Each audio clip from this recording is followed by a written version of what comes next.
Hey everybody, so this is just a short presentation on how precepting changes up a little bit during the capstone term of the paramedic program.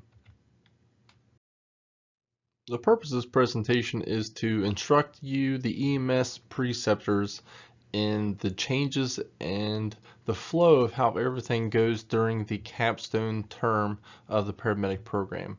This is an accreditation requirement just to make sure we're ensuring consistency and accountability with all of our field preceptors. So what is a capstone, you might ask?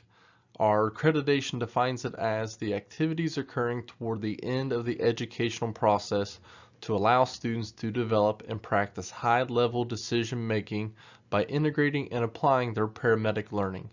So basically, at this point, the students should pretty much know everything.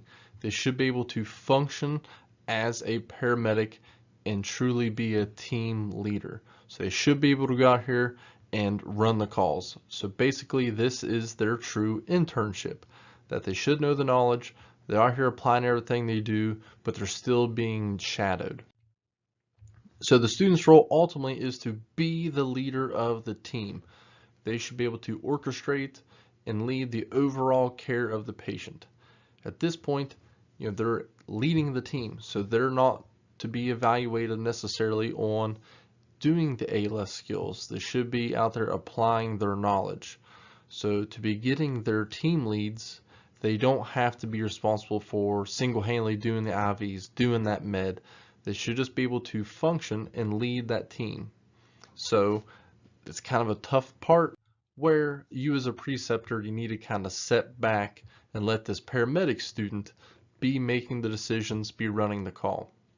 So your role as a preceptor is just being part of that team, letting that student take charge, be a good partner, aid in providing patient care, and ensure that that student is making the right decision. Don't blindly let the student tell you to do something wrong. They should be doing the right thing. If they're not, then you take over, you take charge, and you're now responsible for the patient again.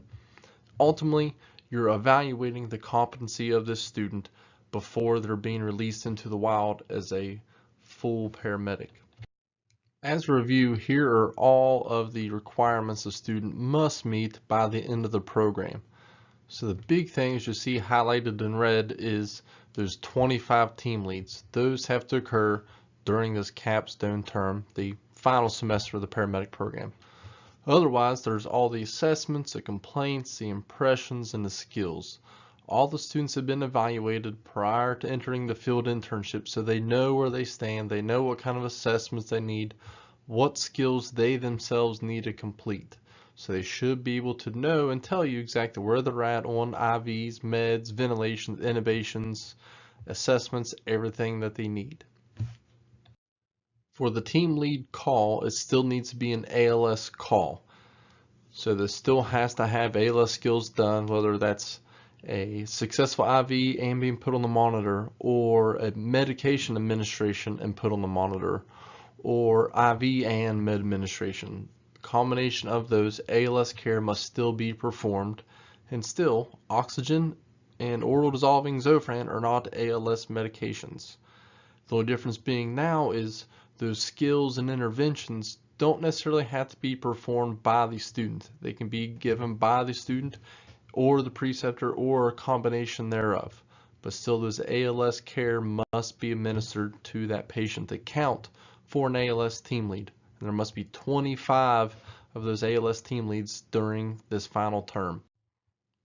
They're still going to be using the same patient care form, that same PCR, which still must be filled out and signed by you and the student.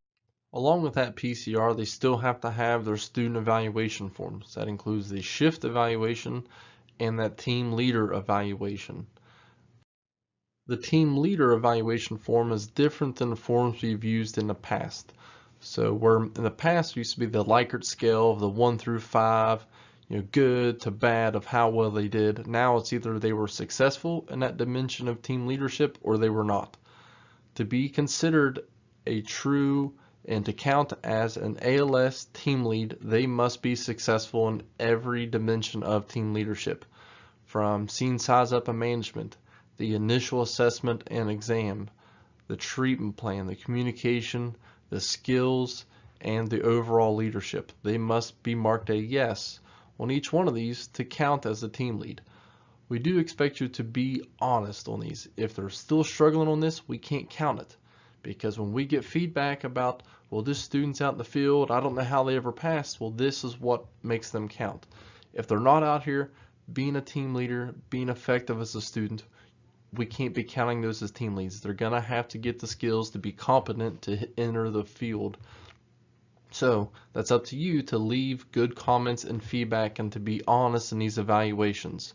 If they're just botching it, you can't be counting those as successful in those dimensions, so that we're not counting them as team leads if they're not being a team leader.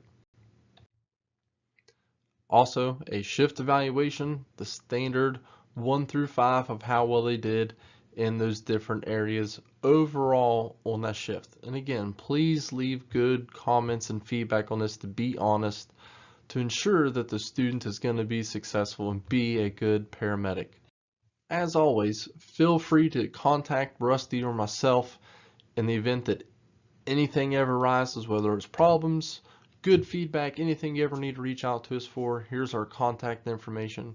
And again, as always, if some problem arises, please contact us immediately. We just want to thank you all, boys and girls, for helping us out and being preceptors and helping us train our students to be good, effective paramedics. Thank you all.